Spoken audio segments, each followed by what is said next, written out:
Maths exercise number 3.12 ஓகேங்களா 3.12ல் இருக்கக்கூடிய 7th some தான் பார்க்க போகிறோம். ஸோ இந்த சம் பாருங்கள். மியூசிக் இஸ் பீட் played in two opposite galleries with certain group of people. So ரெண்டு ஆப்போசிட் சைடில் ரெண்டு குரூப் வந்து மியூசிக்கை ப்ளே பண்ணுறாங்க. இந்த first gallery a group of 4 singers were singing and in the second gallery 9 singers were singing. So first கேலரியில் 4 person, second கேலரியில் 9 person play பண்ணிக்கிட்டு இருக்காங்க ஓகேங்களா. The two galleries are separate by the distance 70 metre ஓகேங்களா. So இதை நான் அப்படியே எழுதுகிறேன். நெக்ஸ்ட்டு என்ன சொல்கிறாங்க பாருங்கள். Where should a person stand for hearing the same intensity of the singer's voice ஓகேங்களா. ஸோ ஒரு இடத்துல ஒரு ஆளை நிப்பாட்டியிருக்கோம். இந்த ரெண்டுக்கும் நடுவில் இருக்கக்கூடிய 70 மீட்டரில் ரெண்டுக்கும் இடையில் ஒரு ஆளை நிப்பாட்டினா அந்த ஆளுக்கு ரெண்டு சைடு இருந்து கிடைக்கக்கூடிய இன்டென்சிட்டி வந்து ஒரே அளவு இருக்கிற மாதிரி இருக்கணும் அப்படின்னா அந்த ஆளை எந்த இடத்துல நிப்பாட்டணும் அப்படின்னு தான் அவன் கேட்டிருப்பான். ஹிண்ட் ஒன்று கொடுத்துருக்கான் பாருங்க. The ratio of the sound intensity is equal to the square of the ratio of their corresponding distance. So distance எவ்வளோ இருக்கோ அதோட ரேஷியோ தான், அதோட ஸ்கொயரோட ரேஷியோ தான் அதோட சவுண்டோட இன்டென்சிட்டிக்கு ஈக்குவல் அப்படின்னு சொல்லியிருக்கான். ஸோ இதை நம்ம வந்து கொஞ்சம் ஒரு படம் வரைஞ்சி நம்ம சொன்னோம்னா ஈஸியாக புரியும். சென்டென்ஸ் நிறையா இருக்குன்னு பயந்துடாதீங்க. இருக்கிறது ரொம்ப ரொம்ப சின்ன சம் இது தான்.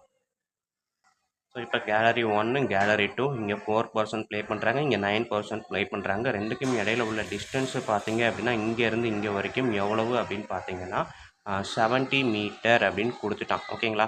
ஸோ அப்போ இடையில ஒரு ஆளை நிப்பாட்டுறோம். கண்டிப்பாக நடுவில் நிப்பாட்டக்கூடாதுன்னு சொல்லிட்டேன். நடுவில் கிடையாது, எங்கேயோ ஒரு இடத்துல நிப்பாட்டுறோம். நிப்பாட்டும் போது இந்த 4 பேர் பாடுற சவுண்டு எவ்வளோ தூரம் அவனுக்கு கரெக்டாக ரீச் ஆகுதோ அதே மாதிரி இந்த 9 பேர் பாடுற சவுண்டும் கரெக்டாக ரீச் ஆகிற மாதிரி ஒரு இடம் அந்த இடம் இருக்குது அப்படின்னா இங்கேருந்து எவ்வளோ டிஸ்டன்ஸு, இங்கேருந்து எவ்வளோ டிஸ்டன்ஸு அப்படின்றதான் அவன் கேட்டிருக்கான். பட் அதுக்கு அவன் கொடுத்துருக்க ஹிண்ட்ஸ் என்ன அப்படின்னா ratio of the sound intensity is equal to the square of the ratio of the corresponding distance அப்படின்னு கொடுத்துருக்கான். ஸோ இதைத்தான் நான் இப்போ எழுத போகிறேன். சவுண்ட் இன்டென்சிட்டி அப்படின்னா இப்போ 4 பேர் பாடுறான்னா என்ன வருதோ அதுதான் சவுண்ட் இன்டென்சிட்டி ஓகேங்களா. ஸோ அப்போ பாடுற சவுண்ட் இன்டென்சிட்டிக்குடைய ரேஷியோ 4:9 ஓகேங்களா. Ratio of the sound intensity இதுதான்.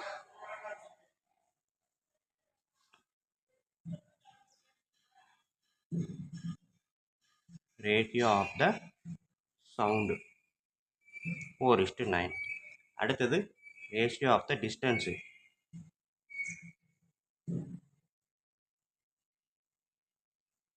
ஸோ டிஸ்டன்ஸ் நம்ம கண்டுபிடிக்கணும். என்ன அப்படின்னா இப்போ இங்கே இருக்கிறத நான் எக்ஸுன்னு வச்சுக்கிட்டேன். இதுலேருந்து இது வரைக்கும் இருக்கிறது எக்ஸுனா இதுலேருந்து இது வரைக்கும் இருக்கிறது எவ்வளோ இருக்கும்?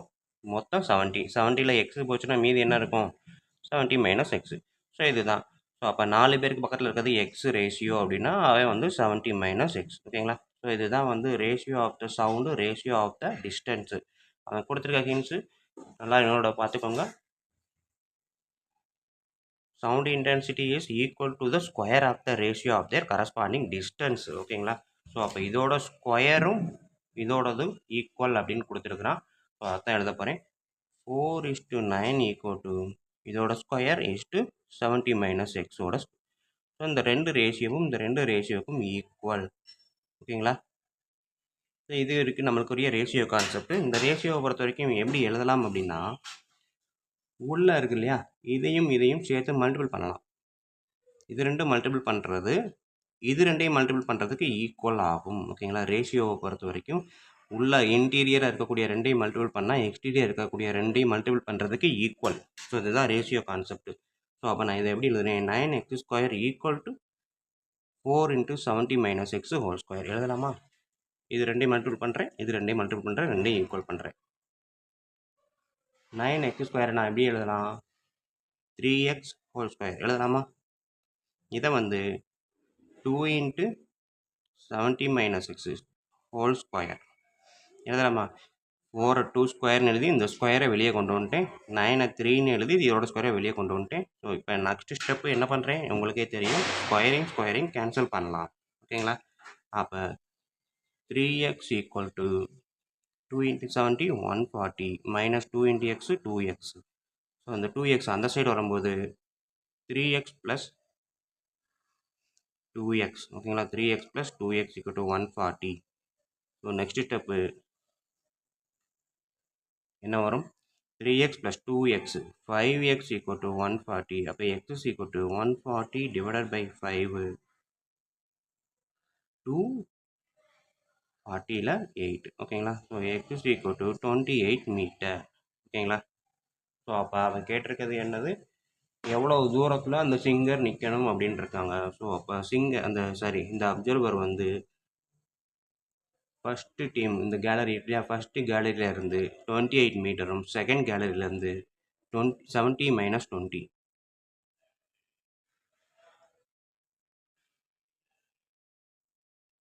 42 ஓகேங்களா. ஸோ இதை எடுத்து நீங்கள் தான் எழுதணும். 42 மீட்டர் அப்படின்றதும்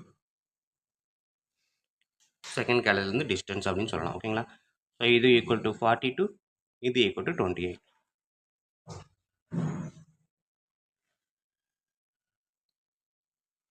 ஓகேவா ஸ்டூடெண்ட்ஸ், புரிஞ்சிருக்கும்னு நினைக்கிறேன். ஈஸியாக தான் இருக்குது. கொஞ்சம் நல்லா இதை கவனிச்சிங்கன்னா இந்த ஒரே ஒரு ஸ்டெப்பு தான். இது ரெண்டையும் ஈக்குவல் பண்ணிங்க அப்படின்னா நம்ம ஆட்டோமேட்டிக்காக எக்ஸோட வேல்யூ கிடச்சிரும். எக்ஸோட வேல்யூன்றது இங்கே இருந்து இந்த ஃபஸ்ட்டு கேலரியிலேருந்து இந்த பர்சனுக்கு இடையில உள்ள டிஸ்டன்ஸ் தான்.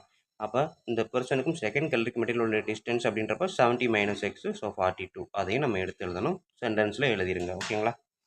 ஓகே ஸ்டூடெண்ட்ஸ், நெக்ஸ்ட்டு சம் பார்ப்போம்.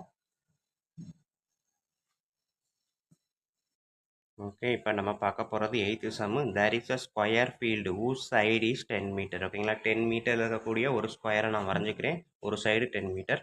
எ square flower bed is prepared in its centre ஓகேங்களா. ஸோ அப்போ அந்த ஸ்கொயருக்குள்ளே ஒரு ஸ்கொயர் ஃப்ளார் பெட் போட போகிறோம். So leaving a gravel path all round the flower bed ஓகேங்களா. ஸோ அந்த ஃப்ளவர் பெட்டை சுற்றி கிராவல் பார்த்து போட போகிறோம் ஓகேங்களா. ஸோ அப்போ நான் அதை அப்படியே வரைகிறேன். ஸோ இது ஸ்கொயர் ஃபீல்டு. இந்த ஸ்கொயர் ஃபீல்டில் சென்டரில் நான் என்ன பண்ணுறேன், ஸ்கொயர் பெட்டு க்ரியேட் பண்ணுறேன் ஓகேங்களா.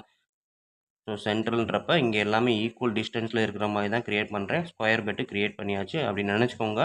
இங்கே தப்பாக இருந்தால் கூட பரவாயில்ல, நீங்கள் மைண்டில் வைக்கணும். ஏன்னா சென்டர்னு கொடுத்துட்டா சென்டர் அப்படின்றப்ப எல்லா சைடுமே ஈக்குவல் டிஸ்டன்ஸ் தான் இருக்கும். ஸோ அப்படி டிஸ்டன்ஸ் க்ரியேட் பண்ணுறப்ப இந்த ஃப்ளவர் பெட்டுக்கு ஒன்று இருக்குது, இதை ஃபுல்லாக சுற்றி நான் கிராவல் பார்த்து ரெடி பண்ண போகிறேன் ஓகேங்களா. அடுத்தது என்ன சொல்கிறான், the total cost of laying the flower bed and the traveling the path at 3 rupees 4 rupees per square meter respectively is 364. அதாவது the total cost வந்து என்ன சொல்கிறான் அப்படின்னா, laying the flower bed and traveling path, இதை சுற்றி இதுக்குள்ளே flower bed போடுறதுக்கும் இதை சுற்றி கிராவல் பார்த்து போடுறதுக்குமான மொத்த செலவு எவ்வளவு, 364. பட் வந்து இதுக்கு உள்ளே வந்து நான் போடக்கூடிய அந்த ஃப்ளவர் பெட்டுக்கான ரேட்டு வந்து என்ன சொல்லியிருக்கான்னா 3 rupees பெர் ஸ்கொயர். வெளியில் வந்து 4 rupees கிராவல் பார்த்து பெர் ஸ்கொயருக்கு. ஸோ அந்த மாதிரி செலவு பண்ணால் இங்கே வந்து 364 rupees வருது அப்படின்னு கேட்டிருக்கான். கேட்டுட்டு ஃபைனலாக find the width of the gravel path ஓகேங்களா. Find the width of the gravel பாத்துன்னு கேட்டிருக்கான்.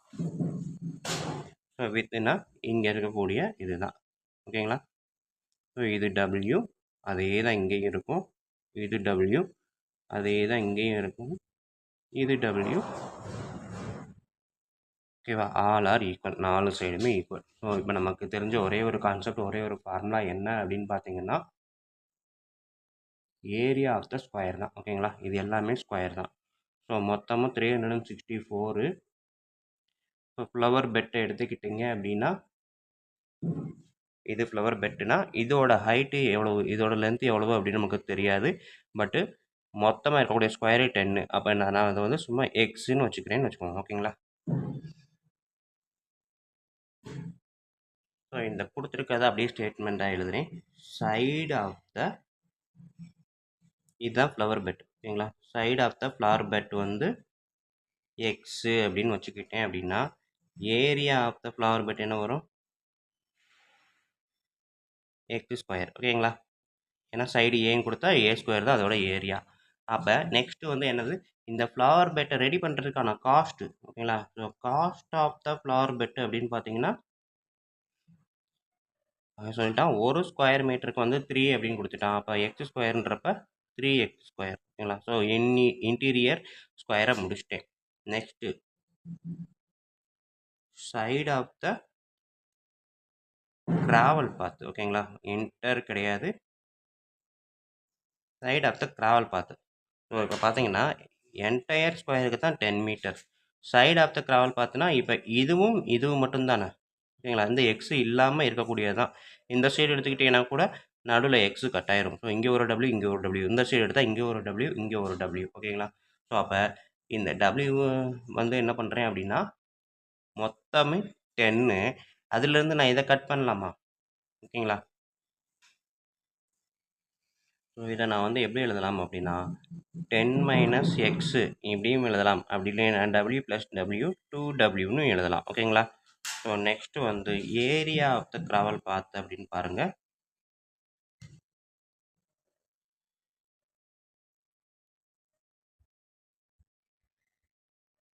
So area of the travel பார்த்தோன்னா இது என்டையர் பார்த்து நம்ம ரெடி பண்ணி அதுலேருந்து இந்த பாக்ஸை சப்ட்ராக்ட் பண்ணால் மீதி இருக்க ரிமைனிங் கிடைக்குமா நம்மளுக்கு? ஸோ இன்னும் இந்த ஃபார்முலா வச்சு நம்ம அப்ளை பண்ணலாம். சைடுன்றப்ப இதோட ஹோல் ஸ்கொயர் போட்டு நம்ம கண்டுபிடிக்கலாம். அது ஒரு மெத்தட் இருக்குது. இன்னொன்று நம்மளுக்கு ஏற்கனவே எக்ஸை வச்சு தான் செஞ்சுருக்கிறோம். ஸோ அப்போ எக்ஸை வச்சு செய்யும்போது இது நம்மளுக்கு ஈஸியாக கிடைக்கும்ன்றனால 2 விதத்தில் இருக்கக்கூடியதை நான் எனக்கு ஈஸியானதாக மாற்றுறேன். இதை யூஸ் பண்ணாமலே ஏரியா ஆஃப் த ட்ராவல் பாத் அப்படின்றப்ப என்டையர் ஸ்கொயருக்கான ஏரியாவை கண்டுபிடிச்சி அதில் இருந்து இந்த சின்ன பாக்ஸுக்கான ஏரியா என்ன இருக்குது எக்ஸ் ஸ்கொயரை சப்ட்ராக்ட் பண்ணலாம். ஸோ வெளியில் இருக்கக்கூடிய இந்த அவுட்ரு இருக்கக்கூடியது கிடைக்கும். ஓகேங்களா? ஸோ அதான் போட்டிருக்கேன் ஏரியா ஆஃப் த க்ராவல் பாத். இங்கே வந்து சென்டென்ஸ் மேக்கிங் இங்கே தான் க்ரியேட் பண்ணிக்கணும். ஏரியா ஆஃப் த க்ராவல் பாத் அப்படின்றது entire square minus interior square. ஓகேங்களா? கட் பண்ணேன்னா வெளியில் இருக்கிறது கிடச்சிடும். ஸோ இப்போ அதோட காஸ்ட் ஆஃப் த க்ராவல் பாத். ஓகேங்களா?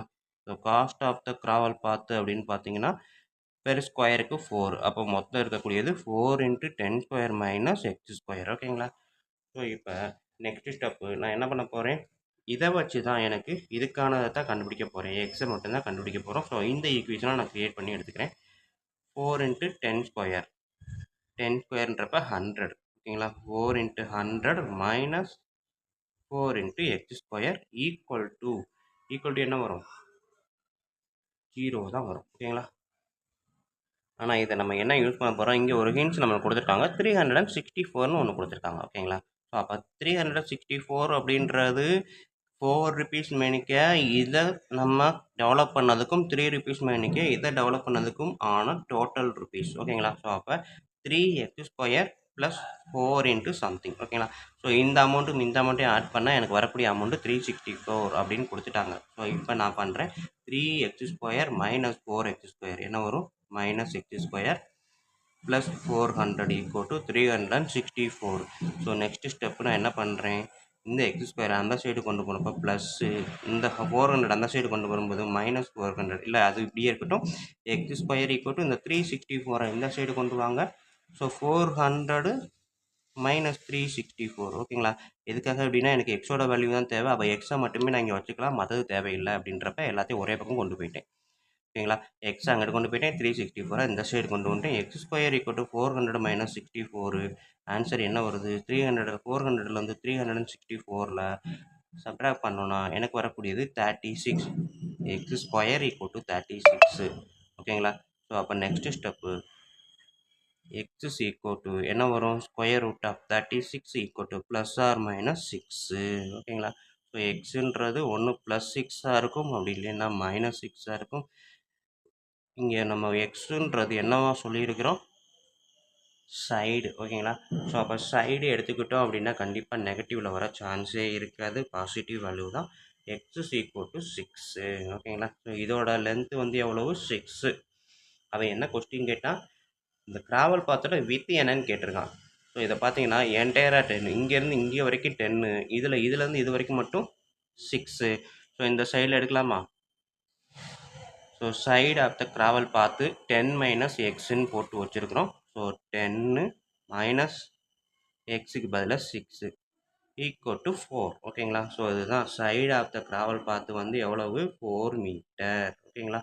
ஓகே ஸ்டூடெண்ட், இவ்வளோ தான் இந்த சம்மு. பார்க்குறதுக்கு ஏதோ பெருசாக வித்தியாசமாக புரியாத மாதிரி இருக்கும். பட் வந்து செஞ்சிட்டோம் அப்படின்னா ஈஸி தான். நம்ம செய்ய வேண்டியது இந்த 2 ஸ்டேட்மெண்ட் மட்டும் எழுதணும் அப்படின்னா ஈக்குவேஷன் நம்மளே ஃப்ரேம் பண்ணிடலாம். ஓகேங்களா?